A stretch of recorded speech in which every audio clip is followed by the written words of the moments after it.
Qué interesante el siguiente tema que vamos a hablar ahora, ¿eh? Qué interesante, qué interesante. Le acomodo el micrófono porque capaz está medio...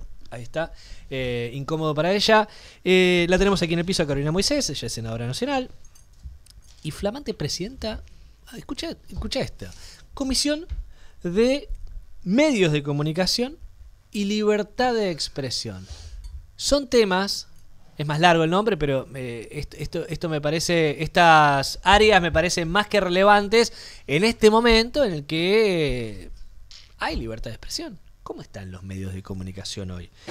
En el Senado de la Nación, por supuesto. Carolina Moisés, ¿qué tal? Muy buenos días, senadora, ¿cómo le va? Hola, ¿cómo les va? Buen día. Bueno, muy bien. Gracias por venir. Hermoso el lugar, me encantó. Bueno, me alegro. Es descubriendo acá nuestro humilde espacio. Nuestro humilde espacio donde, bueno, tenemos el micrófono abierto para decir las cosas que no se dicen en otros lados. Muy bien. Bueno, me interesa esta comisión ahora que va a pasar a presidir usted, que ya pasó a presidir. ¿Cuál es la agenda que tiene? Y la primera pregunta, ¿hay libertad de expresión hoy en Argentina? Sí, no tengo duda. Dicen de todo, en todos lados. Creo que hay un ejercicio en la libertad de expresión en la democracia que uno de los pocos que que ha crecido, digamos, muchísimo. Y hoy es como un derecho adquirido, aunque estamos en una época en la que todos los derechos adquiridos están un poco en duda. Sí. Pero claramente que hay una construcción social, digamos, en la valoración de muchos temas que hoy forman parte de la vida cotidiana en la democracia y del ejercicio ciudadano. Pero claramente, siempre o hay excesos o hay limitaciones en algunos casos, y por ahí lo que construye la Comisión de Comunicación y Libertad de Expresión en el Senado de la Nación es un espacio donde se pueda atender justamente lo que, digamos, en este caso lo que se produzca irregularmente, como hay situaciones de un exceso incluso en la verborragia presidencial que pasa todos los límites de la corrección, no te digo política, sino ética desde la figura de un presidente respecto a su libertad de expresión, a los dichos que enumera, insultos, agravios, y que ahí entran ya a chocar los derechos como el de la violencia política, ¿no?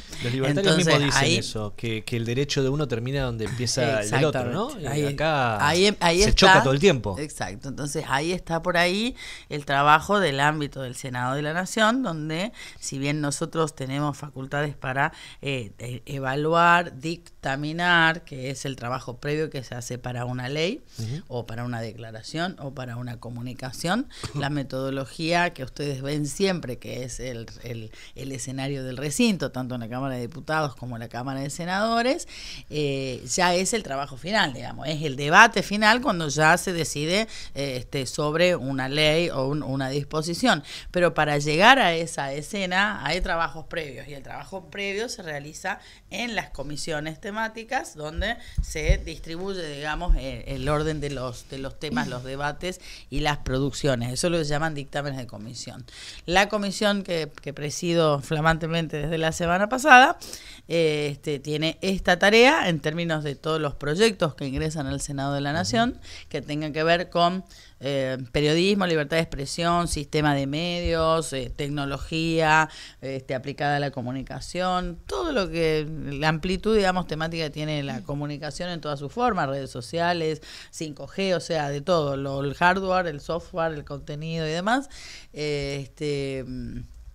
Y también generar un ámbito donde se pueda un poco equilibrar, ¿no? Cuando suceden estos choques de derechos o estos desequilibrios en la hora de estos temas, ¿no? Porque por otro lado también tenés el ataque a los periodistas. Por eso preguntaba también las si denuncias hay del de presidente a los periodistas, y que forma parte como de una metodología de amedrentamiento y de disciplinamiento. Sí, tal cual. Esa es la palabra. De hecho, lo sentimos así. En la Cámara de Diputados, María Emilia Orozco, que es de La Libertad Avanza, es la que preside la Comisión de Libertad de Expresión. Exacto. En la Cámara Baja, y hace unos días nada más, unas semanas, le están pidiendo su renuncia, más que nada a la presidencia, ¿no?, de la comisión. ¿Por qué? Por no convocar a partir de los pedidos que se hicieron de diversos espacios. Claro, por estos temas que estamos mencionando. Entiendo que quizás acá la senadora puede recoger el guante de esos proyectos, aunque hayan sido de la otra cámara, esos temas, esas temáticas, para que se puedan, llevar al Congreso de la Nación. Sí, claramente. Mira, nosotros conformamos la comisión el jueves y lo primero que hicimos fue ponernos en contacto con las periodistas mujeres que habían sido agredidas la semana pasada sistemáticamente. Mengolini, Mangel, O'Donnell. Con las tres. Sí. Y de hecho pensábamos armar una reunión hoy, pero bueno, era muy reciente y por cuestiones de agenda, digamos, complicado que nos pongamos todos. No, sí, claro.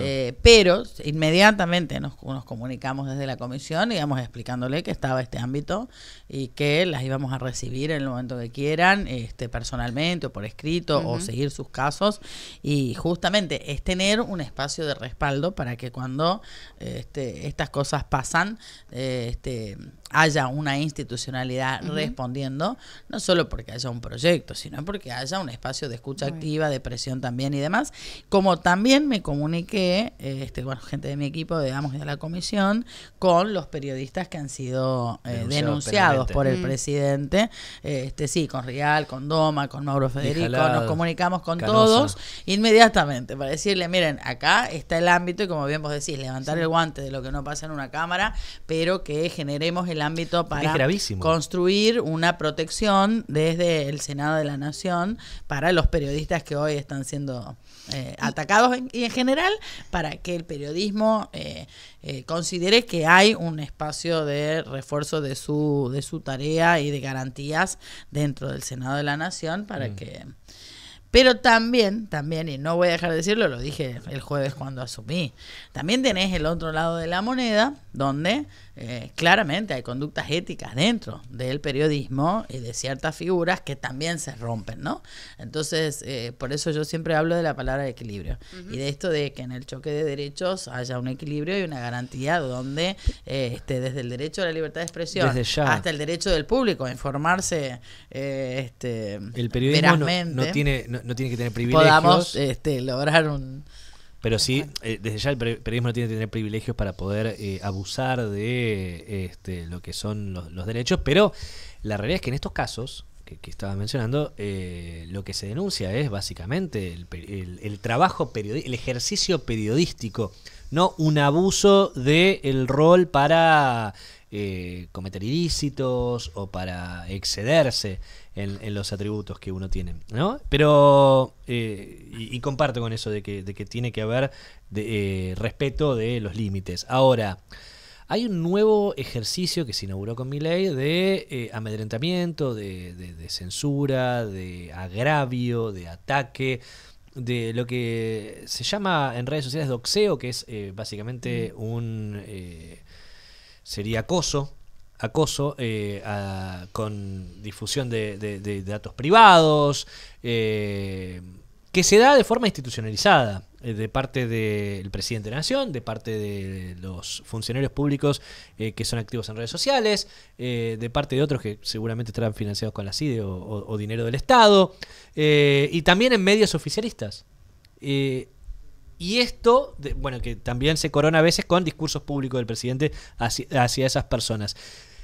Es difícil de poder ponerle límites a estos ataques que hace el presidente. Puede ser al periodismo, pero puede ser a un ciudadano particular también. De hecho, es a todos, a cualquiera, digamos, pasó con Lali, por ejemplo. Por eso. O sea, pasa con cualquier persona que el presidente encuentre el foco para agraviar, porque creo que tiene una especie de disociación, ¿no?, entre el personaje y sus responsabilidades, porque muchas veces justifican esto que hacen, y lo he visto a algunos funcionarios a él mismo decirlo, no, bueno, pero eso lo puse, pero no como función de presidente, claro, digamos, como lo hizo con Libra, ¿no? O sea, hay como una distorsión total de lo que son las libertades y las responsabilidades institucionales de ciertos funcionarios, empezando por el presidente. Entonces, Miren, yo creo que esta distorsión es algo más profundo, ¿no? Expresa muchas veces también otras subcapas, como esto que vos decís del doxeo y de la utilización de las redes sociales, ¿no? El tema de la inteligencia artificial y cómo se utiliza la inteligencia artificial exactamente para generar imágenes o información tan distorsionada que la gente no puede realmente contrastar esa realidad virtual con lo que es verdad. Entonces el desafío es realmente muy grande en una sociedad sobreinformada, donde hay una hiperrealidad, digamos, que supera la realidad cotidiana a la que tenemos acceso. Entonces esa superinformación que vos decís, bueno, debería la gente tener más posibilidad, como tiene más acceso, digamos, y no, a veces es al revés, ¿no? O sea, más es menos, porque la gente termina aislándose, no queriendo ver ni la tele, ni las noticias, ni la información real, porque es demasiado agresivo, porque es demasiado abusivo, porque impacta en su psiquis, y hoy estamos viendo que hay una tendencia a la gente cada vez más desconectada, no de las redes o de la vida digital, sino de cualquier tipo de canal de información, digamos, no quieren recibir información. Entonces, ¿cómo haces para que una sociedad que tenga la responsabilidad también de estar informada, porque también la sociedad es la que toma decisiones y debería tomarlas debidamente informadas, ¿no? Entonces, creo que tenemos que generar un debate, o por lo menos la intención del Senado, que todos estos temas y todos los análisis de la realidad o los problemas que nos lleguen a la comisión, porque tiene que ver con esto, ¿no? O sea, con la libertad de expresión, con los derechos que tienen, generemos un marco entre el derecho a la libertad de expresión con el derecho a la información veraz que tienen los ciudadanos, el derecho a la libertad de empresa, pero también, digamos, al derecho a tener, digamos, una información que no esté sesgada. Y en el uso de las redes sociales, encima pareciera que no hay intermediario, porque antes el intermediario era el medio de comunicación, el intermediario era el periodista que de hecho lo es, que informa, que opina, que conduce, digamos, por ahí un tema, pero no, ahora el intermediario acá, que pareciera que no existe, es el algoritmo. Entonces termina generando núcleos de gente que se informa solamente de lo que le interesa o de lo que le gusta, o con las opiniones que nutren de las opiniones, exactamente, su sesgo. Entonces, imagínate que es un montón, un montón para trabajar. Es un problemón enorme y es como el tema de un mal de época, ¿no? Sí. Pero bueno, está bueno que aparezcan espacios también para poder debatirlo en términos institucionales, como decías vos. Es nuestra intención, y también te digo, por ahí el trabajo de las comisiones no se ve demasiado públicamente, pero también a veces no se realiza mucho. No, claro. En el caso también es real, o sea, decir, bueno, es como por demanda, llegan los expedientes, se analizan, se dictamina por sí o por no, y se acabó el tema. La verdad es que nuestra intención es, como es un tema tan abierto y además de tanta actualidad, convocar a los profesionales del periodismo para que construyamos también, digamos, en esta nueva realidad, cuáles son los límites para una cosa y cuáles son las libertades, digamos, para otra.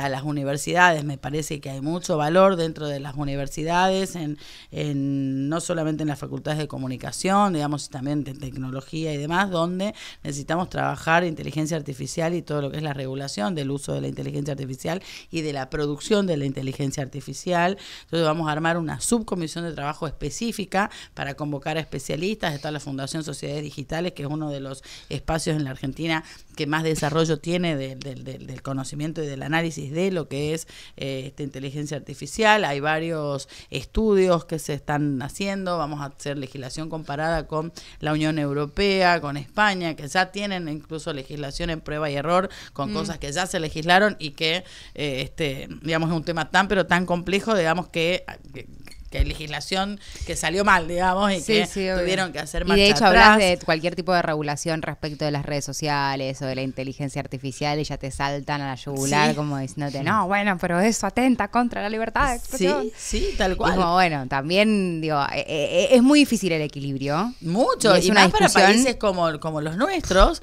porque vos tenés que competir con estas megas multinacionales que son la concentración del poder absoluto en todo sentido. Entonces vos decís Meta, bueno, queda un país como nosotros peleando con Meta, bueno, pero hay soberanía y hay derechos de los ciudadanos que debemos resguardar. El tema es cómo, que no solo en las redes, sino, como te digo, lo de inteligencia artificial es realmente, excede, digamos, lo que es redes sociales. Lo vimos en la campaña. La inteligencia artificial está aplicado está clarísimo. Sí. O sea, intercedió directamente en medio de una campaña electoral en la ciudad de Buenos Aires en un momento de veda. Exacto. O sea, hay de todo. Entonces, bueno, la idea es generar estos espacios de construcción hasta de conocimiento, te digo, ¿no? Porque muchas veces hay una imagen del Senado de la Nación o del Poder Legislativo, ¿no? Que se circunscribe por ahí a simplificaciones o a superficialidades. A mí me parece que hay mucho capital humano excelente, profesional, y hay mucha información para procesar, y es un espacio de producción de contenidos, además de producción de leyes, o sea, de contenido legislativo, de análisis de temas, del que, digamos, de lo que trabajemos. Entonces, a mí me parece que hay una usina dentro de el poder legislativo que no se valora socialmente, pero que realmente hace un enorme trabajo y a una acumulación de conocimiento también desde el oficio, digamos, legislativo, desde la tarea parlamentaria, desde los recursos humanos formados dentro del poder, que son absolutamente valiosos a la hora de que nosotros podamos tomar mejores decisiones, ¿no? Carolina, hablábamos hace un rato acá con Ezequiel de como un breve adelanto de algo que queríamos charlar con vos, que es que está cambiando el escenario político respecto del vínculo, específicamente el vínculo de los mandatarios provinciales con el gobierno nacional. Lo vimos ya la semana pasada. Finalmente ingresaron los proyectos donde los gobernadores le dicen al gobierno de Javier Milei, esta plata es nuestra, los ATN son para nosotros y la distribución de el impuesto a los combustibles líquidos tiene que ser distinta. Bueno, en un intento también de negociación que venía teniendo la Casa Rosada y que evidentemente no está llegando a buen puerto. Hoy también se habla de la posibilidad de que hoy a la noche, en la vigilia previa al 9 de julio, haya importantes faltazos de los gobernadores de las provincias, básicamente.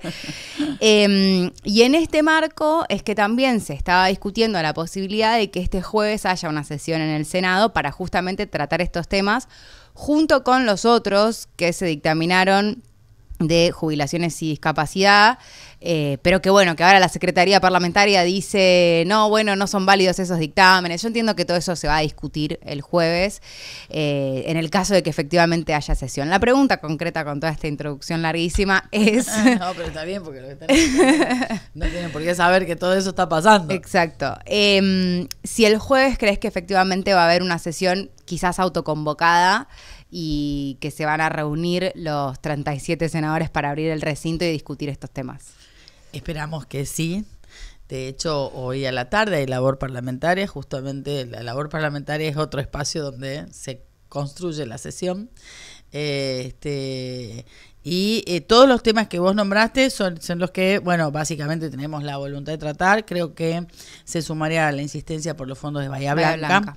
Está todo esto que vos sumaste. Sería una sesión muy fuerte. Políticamente, quizás marque un antes y un después. Me quiero agarrar de lo primero que planteaste, ¿no? Esta reacción de los gobernadores en términos de que no hay una negociación con la Casa Rosada. La Casa Rosada impone, la Casa Rosada obliga. La Casa Rosada, desde que asumió Milei, no dialoga con las provincias y claramente no respeta la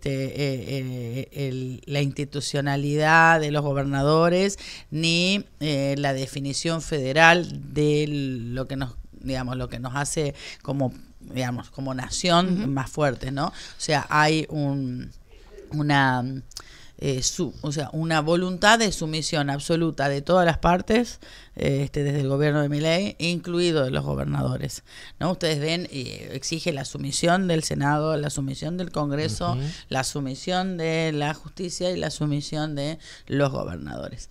Yo creo que hubo una posición, la entiendo porque los conozco y dialogo con muchos de ellos, de responsabilidad por parte de los gobernadores, en la templanza, en la madurez de decir, bueno, hay un gobierno legítimo, este gobierno tiene este perfil, estamos de acuerdo o no estemos de acuerdo, se comprende la lógica de que fueron electos para hacer esto, y de hecho con la legitimidad de que dijeron que lo iban a hacer, digamos. Sí. Están haciendo exactamente lo que dijeron. No mintieron en campaña. Es exactamente lo que votaron. Exacto. Entonces vos decís, bueno, o sea, la gente votó esto, en definitiva. Tiene legitimidad de origen. Exacto. Ahora, en la legitimidad de procedimiento, digamos, cuando ya pasó un año y medio, los gobernadores, como digamos, tienen que defender también lo que es suyo, no per se, digamos, porque representan a sus poblaciones, digamos. Nos pasa mucho en el Senado, ¿no?